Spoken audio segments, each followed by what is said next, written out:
Hey loves, sometimes the simplest way is the best way. Today I'm just using a soft cloth to gently clear the dust and reset my kitchen. No sprays, no noise, just a quiet moment to touch the surfaces of my home and bring back their natural glow. Let's begin.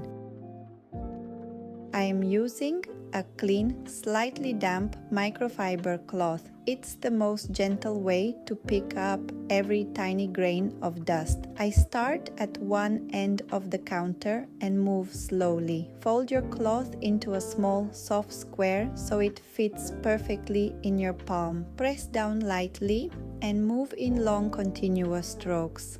There's something so grounding about the silence of this process. I move around, ensuring I reach every corner. As I wipe, I can see the dullness fade away, replaced by a soft, clean shine. If the cloth gets a bit heavy with dust, I simply fold it to a fresh side.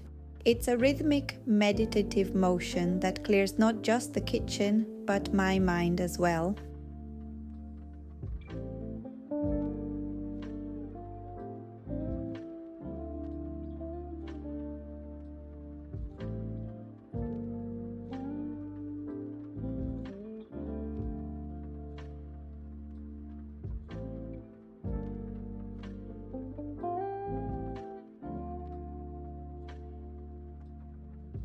The surfaces feel so smooth and fresh now. It's amazing how much a simple cloth can do. Thank you for being here in this quiet moment with me. I hope this inspires you to find beauty in the simplest of chores today. See you very soon.